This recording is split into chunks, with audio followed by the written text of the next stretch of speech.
Bismillahirrahmanirrahim. Salam sejahtera untuk kita semua. Terkait dengan mata kuliah studi kearifan lokal dalam program studi Akil dan Filsafat, mungkin kita akan kayak mempertanyakan terkait dengan budaya yang mungkin masih bertahan, tapi dengan kemajuan zaman budaya itu pun termarginalkan, tersampingkan, tersingkirkan. Padahal perlu kita tahu bersama bahwa seharusnya ada hal yang apabila kemudian dia berdampak positif, itu kemudian harus kita pertahankan. Apalagi kalau kita berbicara persoalan environmentalism ethics, terkait dengan etika lingkungan, bagaimana kita memperlakukan lingkungan, bagaimana tanggung jawab moral kita terhadap lingkungan, itu yang harus sebenarnya kita pertahankan, tapi hari ini itu kemudian tersampingkan. Ada yang menarik bahwa kita tahu bersama sekarang di Tanah Toraja itu adalah salah satu daerah yang masih kental budayanya, sangat kental budayanya. Dan mungkin di kisaran Sulawesi selain Kajang yang kita tahu bersama kental budayanya, Toraja juga termasuk kental budayanya. Ada tradisi apa itu tomat nenek, itu orang yang kemudian tidak istilahnya dikuburkan dan sebagainya atau dibakar dan sebagainya. Itu budaya-budaya seperti itu yang sekarang dengan kemajuan zaman itu kurang diminati. Ada budaya yang menarik itu aja terkait dengan proses penanaman padi. Sekarang kita sedang bersama salah satu orang tua kita asli Toraja. Mungkin saya persilahkan teman-teman untuk mempertanyakan terkait dengan apa sih, tradisi apa sih itu yang masih bertahan terkait dengan proses penanaman padi di sawah. Kan bertanya. Atau saya mulai aja ya, supaya ya, jadi ya terima kasih kunjungannya teman-teman ya. Jadi saya sangat tertarik ketika kita diminta bicara tentang kearifan lokal atau adat istiadat, karena ada salah satu falsafah di dalam Toraja itu bahwa kita ini ya sebetulnya sama juga dalam agama, bahwa dimanapun kita berada kita itu kan diikat adat ya. Ya, karena sebetulnya agama kan adat juga ya. Ya karena kalau kita bicarakan kan berarti bicara tentang tata cara. Bagaimana sebuah kalau adat yang kental mungkin di masyarakat kita adalah sebetulnya adalah sebuah kebiasaan masyarakat yang kemudian turun temurun itu diwariskan. Nah, kalau di Toraja sendiri memang seperti yang Adik katakan tadi, cukup banyak yang mungkin salah satu daerah di Sulawesi Selatan yang masih kental sekali dengan berbagai adat atau kebudayaan yang diwariskan, ya misalnya tomate atau rambut Solo ya, di upacara penguburan rambut juga bagaimana mensyukur misalnya rumah orang nikah, bahkan ada mak nenek. Tapi yang saya mau ingin diceritakan ada satu kearifan terkait dengan bagaimana tata cara untuk bercocok tanam, dan bagi saya itu menarik karena di Toraja sendiri dengan kondisi geografis yang dingin, itu punya jenis padi tersendiri yang sebetulnya kalau itu terus dikembangkan akan jadi sesuatu yang unik. Cuman kita sadari juga seiring dengan berkembangnya zaman, kearifan-kearifan ini sedikit mulai terkikis ya, jadi nah saya ingat sekali karena tahun 99 saya tinggalkan Toraja sampai SMP, jadi tetapi sepanjang dari lahir sampai SMP itu saya banyak melihat bagaimana tata cara orang tua ketika mereka turun di sawah. Nah, salah satu tata caranya adalah jadi memang seperti ada adat atau kebiasaannya. Jadi itu apalagi dalam tata cara ini sebetulnya itu adalah tata cara yang dilakukan oleh Aluk Todolo. Jadi salah satu agama lokal Toraja adalah Aluk Todolo yang belum Kristen, belum Muslim, tapi memang agama lokal ya.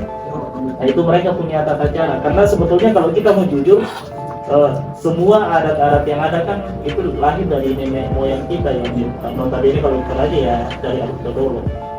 Nah, terkait dengan tata cara turun di sawah itu, jadi itu memiliki serangkaian kegiatan. Yang pertama, di Toraja kan sebetulnya dalam 1 tahun itu, kalau yang dulu ya, dalam setahun itu hanya 1 kali musim tanam, berarti otomatis hanya 1 kali musim panen. Iya. Ya. Jadi biasanya di sekitar bulan Januari kalau ada istilah tahunan, berarti hanya 1 kali untuk panen itu. Itu sekitar bulan Januari atau Februari itu proses untuk memulai ritual bercocok tanam. Bagaimana caranya? Irigasi itu kan diambil dari sungai yang dekat dengan kampung, kemudian menuju ke pengairan atau menuju ke sawah yang ada di sekitar. Nah, ritual yang pertama adalah namanya nekalo. Nekalo ini adalah bagian dari usaha masyarakat atau petani di sekitar kampung untuk pergi membersihkan ujung irigasi atau ujung pengairan yang ada di sungai yang menjadi sumber irigasi untuk pertanian di sekitar situ. Jadi sepanjang irigasi itulah dibersihkan, ya mulai dari sumber itu ya, dari sungai tempat mengambil air itu dibersihkan. Dan tidak sekedar membersihkan, tetapi ada adat-adat yang dilakukan di situ, misalnya potong dia ayam ya, atau biasanya kalau dalam saya kurang tahu tatanan seperti apa, tapi ya paling tidak ayam atau minta maaf babi itu dipotong untuk dipersembahkan juga kepada leluhur atau kepada istilahnya yang mereka percaya ya, bahwa mereka akan memulai kehidupan, karena pertanian ini kan adalah penopang kehidupan utama di zaman itu ya, bahwa mereka akan memulai mencari kehidupan dengan turun di sawah, dan akan dimulai dengan satu, kita membersihkan selokan yang atau parit atau irigasi yang akan mengairi sawah. Nah, itu pertama. Terus yang kedua, setelah itu maka mereka akan membuat tempat pembibitan atau penyemaian, namanya pengamboran. Nah, pengamboran ini itu bagian dari sawah yang betul-betul ya, mungkin di pertanian modern itu masih ada tempat pembibitan ya. Nah, kemudian dibajaklah sawah itu, kemudian betul-betul dibersihkan, disemaikan dengan baik, karena ini pengairan sudah lancar ya. Kalau tadi kan sempat mungkin tidak terlalu lancar karena tidak dibersihkan. Nah, kemudian dibajaklah, tetapi kan itu butuh waktu yang paling tidak 1-2 minggu. Nah, setelah sudah siap itu kemudian memilih benih yang akan disemaikan itu, namanya banne.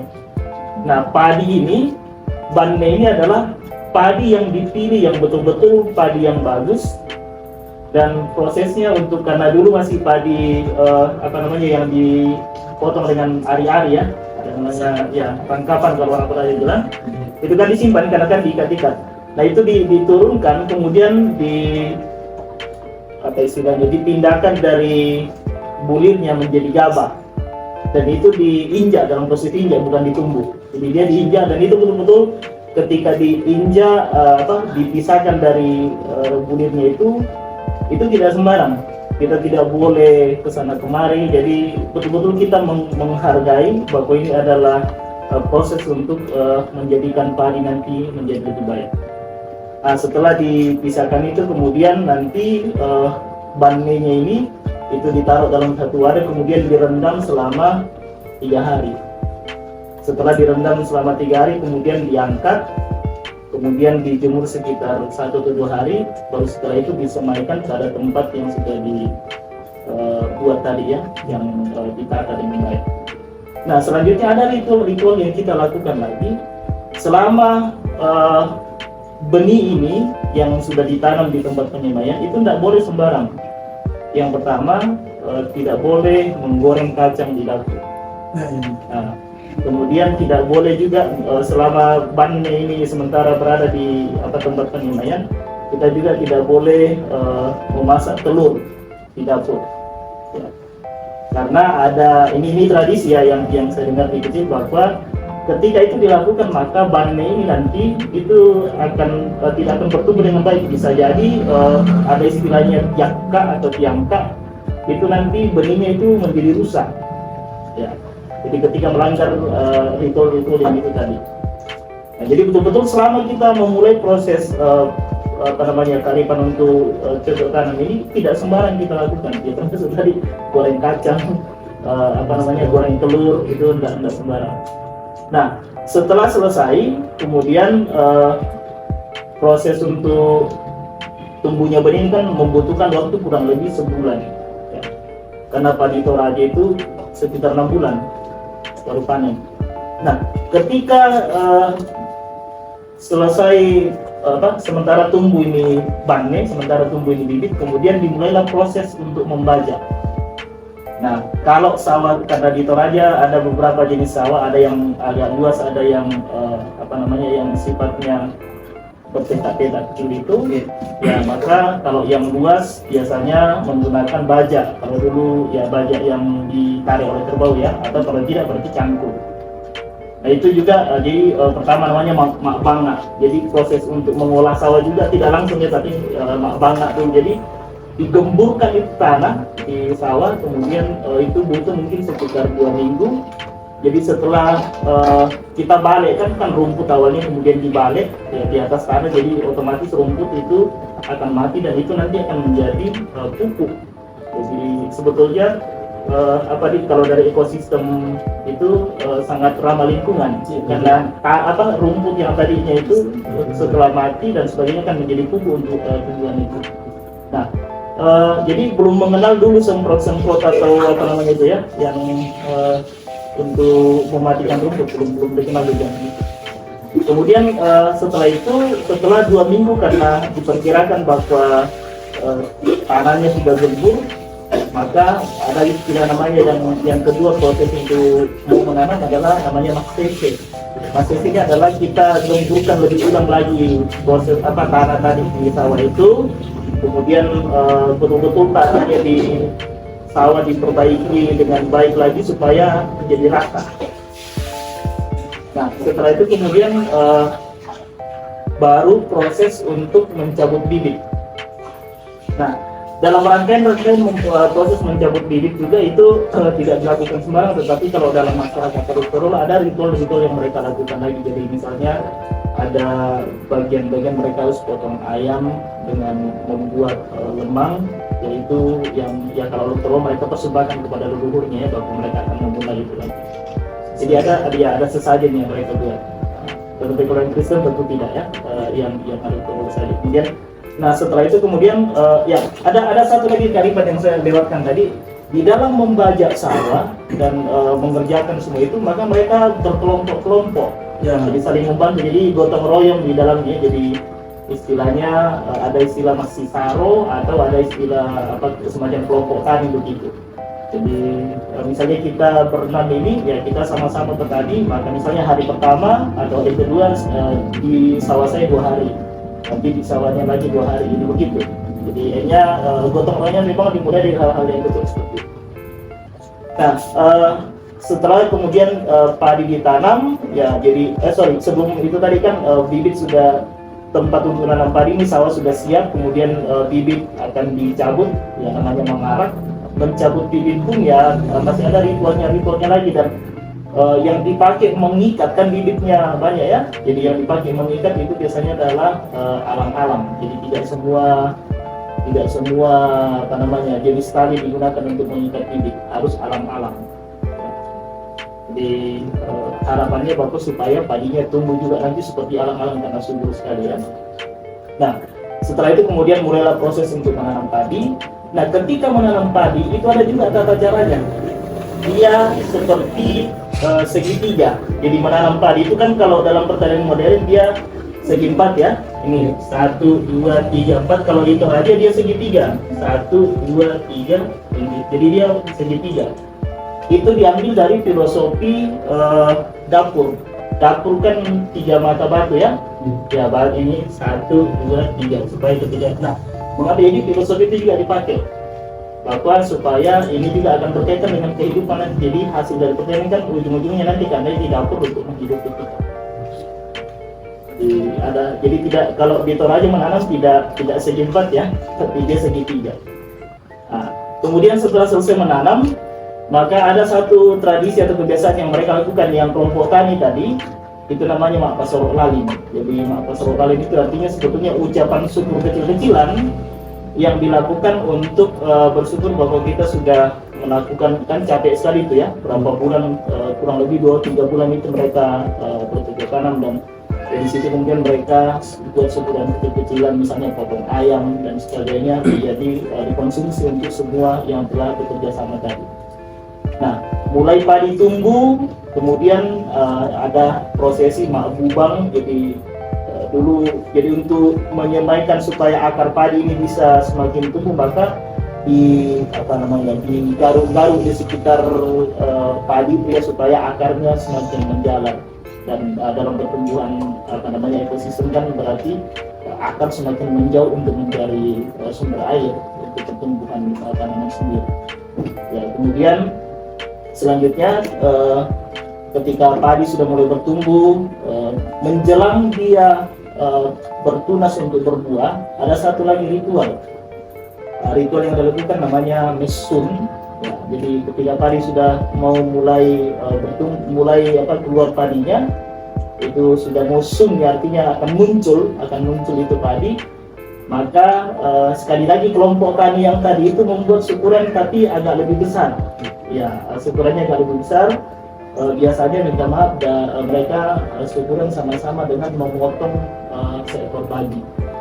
Jadi itu akan menjadi konsumsi bagi kelompok-kelompok yang tadi saja, jadi tidak dibagi-bagi. Nah, ada satu hal yang menarik di situ adalah, meskipun misalnya kita berenam ini yang masuk dalam kelompok itu, tetapi kita bisa berbagi kepada orang yang lain. Tetapi ada istilah parando, ya, saya tidak tahu membahas itu. Tetapi meskipun yang saya mau garis bawahi bahwa meskipun mereka hanya untuk diri mereka, tetapi mereka juga masih bisa berbagi kepada orang lain. Nah, selanjutnya setelah padi tumbuh, kemudian nantinya kurang lebih sebulan itu kan akan dijaga burung, namanya mengramba, atau ada istilah mekayan, atau ya pokoknya jaga burung. Itu kurang lebih sebulan, dan itu betul-betul dijaga. Sebelum ini juga ketika misalnya tumbuh padi tadi itu ya, ada beberapa kebiasaan yang kita tidak boleh sembarang lakukan. Makanya kalau dalam masyarakat konon waktu itu ya, kalau misalnya ada terjadi perselingkuhan di dalam kampung, maka semua padi itu akan rusak. Ya, paling tidak itu dimakan tikus. Ya. Termasuk ketika padi sudah mulai tumbuh begini, maka tedong kan dalam masyarakat orang yang jadi binatang yang sedikit disakral kan. Tidak boleh selama padi mulai bertumbuh tadi, tidak boleh tedong yang putih sekali itu lewat, tedong bulan. Begitu dia lewat, maka padi akan pupus semua. Itu termasuk juga di dalamnya adalah selama padi ini kita tidak boleh sembarangan untuk pergi membersihkan kuburan, ya. Jadi termasuk mak nenek tadi ya, karena mak nenek itu nanti setelah pesta panen baru boleh mak nenek. Karena mengapa? Ketika kita lakukan bersamaan itu, maka ada kemungkinan padi itu akan menjadi rusak. Jadi ini tata cara yang dilakukan. Nah, terakhir setelah dijaga burung selama sebulan itu, kemudian ya proses menuai padi. Menuai padi ini juga yaitu tadi kalau dalam Arab Kedoro mereka lakukan satu ritual, yaitu misalnya memberi sesajen. Ya, dalam bentuk kalau di kita masyarakat Makassar ini kan ada semacam ketupat ya, kalau di sana namanya kaledo. Kaledo itu dia campuran nasi ketan dengan nasi biasa juga yang dibungkus daun. Kemudian ada belundak, kemudian mereka buat semacam erang-erang ya, semacam erang-erang yang mereka buat itu untuk ketika sudah mulai memanen padi. Nah, setelah panen padi kemudian harus syukuran besar lagi bersama-sama pesta panen ya. Disitulah biasanya makanya ada lagu Toraja yang mepare ya, atau mepare itu mereka di situ biasa masih sembah gitu ya. Itu tradisi yang artinya sukacita yang dirasakan karena telah berjalannya telah memanen itu kan berarti pertanda kehidupan baik. Ya. Nah, proses ini cukup panjang karena sekitar Januari sampai Juni. Jadi istilahnya tahunannya. Jadi memang di sana dulu proses pertanian orang Toraja sebetulnya yang saya katakan di awal itu dia sebetulnya ramah lingkungan, karena sebetulnya dulu kita tidak mengenal disinfektan itu ya untuk semprot semuanya tidak, tetapi dia manual. Kemudian yang berikutnya, dulu memang kita hanya panen sekali setahun dengan harapan bahwa tanah ketika dia juga terus dipaksa untuk menghasilkan, maka dia tidak akan maksimal. Nah, dia harapannya adalah setelah kita panen bulan Juni, maka bulan Juli sampai Desember itu sawah dalam kondisi memang tidak dikerjakan, sehingga nanti unsur haranya tetap akan ada. Nah, saya coba ini sedikit perbandingan setelah saya lihat sekarang rata-rata juga orang Toraja sekarang panen 2 kali setahun dengan padi yang bukan lagi padi asli Toraja ya, karena memang padi asli yang tadi itu sekitar 6 bulan baru kita panen dari Januari sampai Juni, memang agak lebih lama, tetapi memang hasilnya juga lebih harum ya, ketimbang yang sekarang. Nah, saya coba bandingkan hasil panen yang sekarang agak jauh berbeda. Dulu waktu betul-betul dikelola dengan adat tata cara yang sudah diwariskan nenek moyang, itu lebih melimpah hasil ketimbang yang sekarang. Mereka juga sudah, idealnya kan kalau hitungan matematika kan 1 kali dengan 2 kali harusnya 2 kali lebih banyak kan, ya, tetapi buktinya tidak. Ya, kan itu tadi mungkin proses-proses yang dilakukan sudah tidak sealami yang dulu ya. Proses untuk irigasi kadang sudah diabaikan lagi dan sebagainya.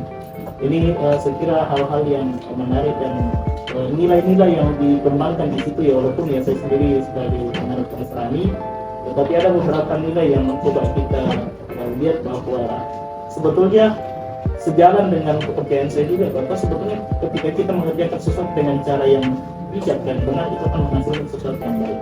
Tapi kalau tidak, maka itu akan sangat jauh. Ya, sekira itu dari yang saya bisa sampaikan. Ya, nama saya Yohanes Suku, jadi memang lahir dan besar di Toraja sampai SMP saja, tetapi saya tertarik melihat hal itu karena saya juga terlibat di dalamnya ketika masih di sana dulu, dan bagi saya menarik sekali karena di masyarakat kita yang masyarakat agraris ini kan pertanian ini menjadi dalam tanda kutip sumber kehidupan ya. Jadi ketika petani sukses, maka ya kita berharap dalam tahun itu semua kehidupan kita akan berjalan lancar. Tapi begitu pertanian hancur, berarti akan terjadi krisis pangan ya. Itu juga sering terjadi krisis pangan ketika tidak dikelola dengan baik. Dan itulah yang membuat banyak persoalan-persoalan di tengah-tengah masyarakat di zaman dulu ya. Kalau sekarang kan banyak sumber-sumber lain kan.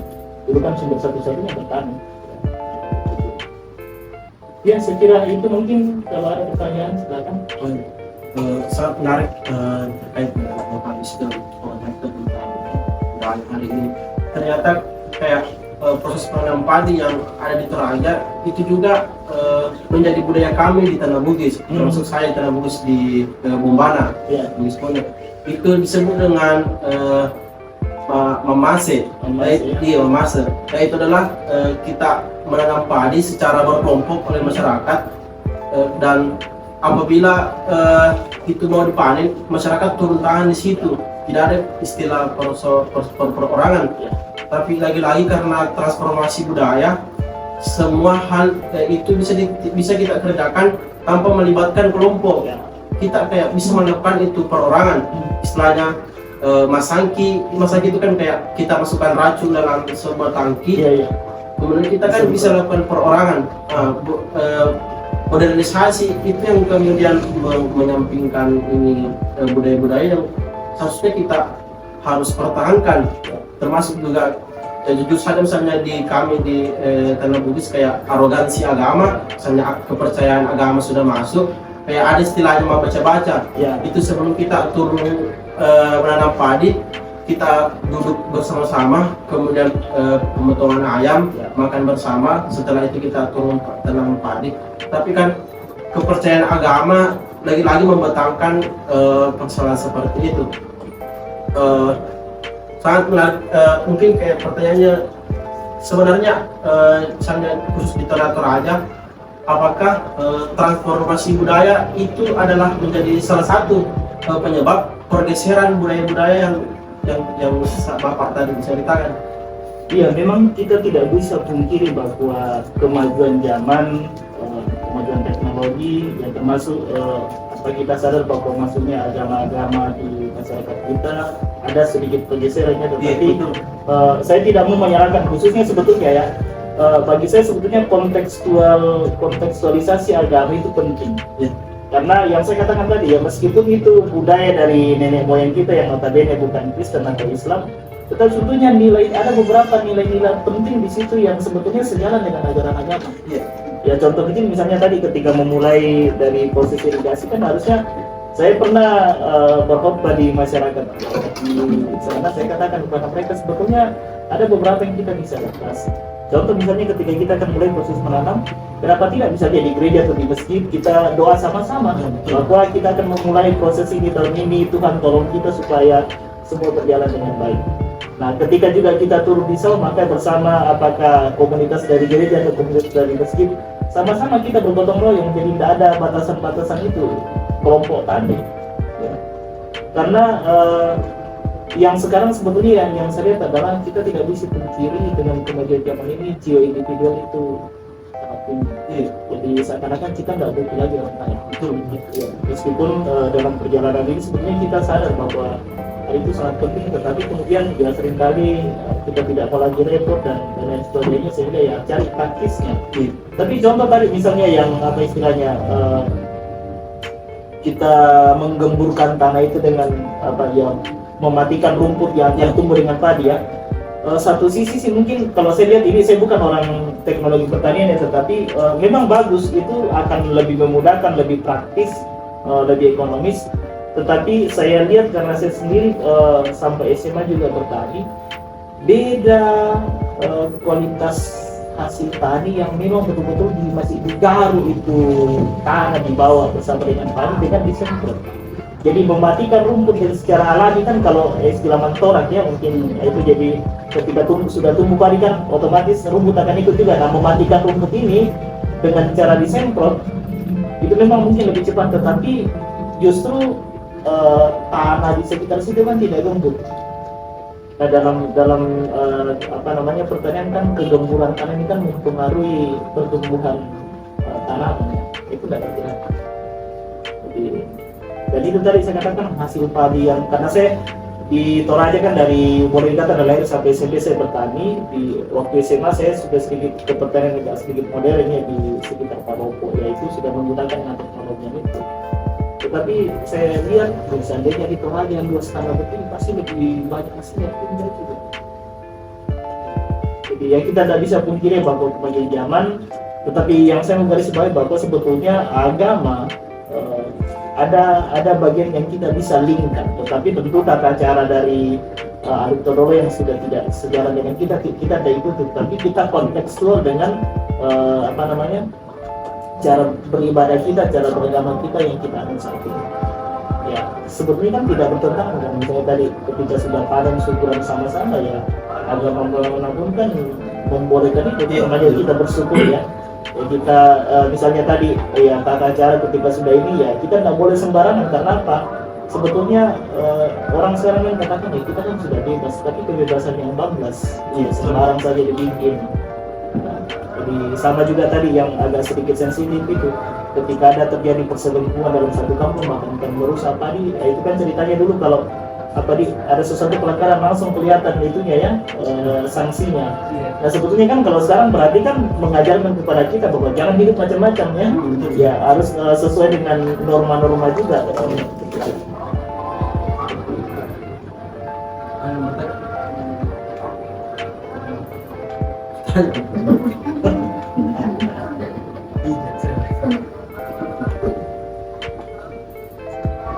Tapi kalau itu kan istilahnya kalau kita dilarang melakukan sesuatu, misalnya dengan pemali.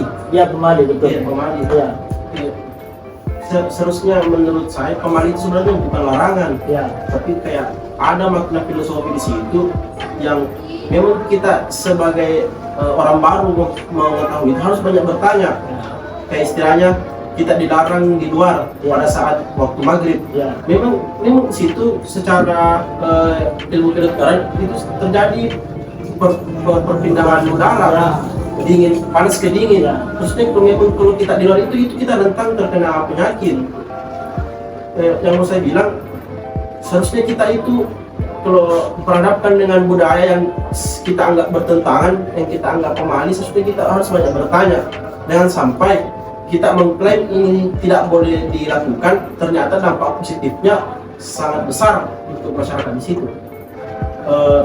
Saya kembalikan dulu kepada teman-teman sebelum ditutup, sempat ada yang mau bertanya terkait dengan budaya yang kita lihat.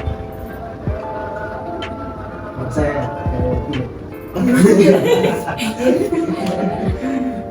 Jadi kalau begitu kita tutup saja.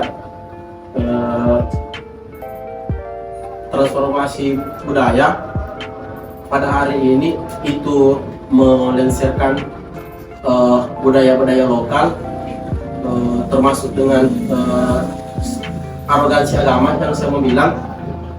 Jangan jadikan agama untuk membatasi kita mempertahankan budaya yang dampak positifnya sangat besar apabila kemudian budaya itu masih sejalan dengan aliran agama yang kita anut.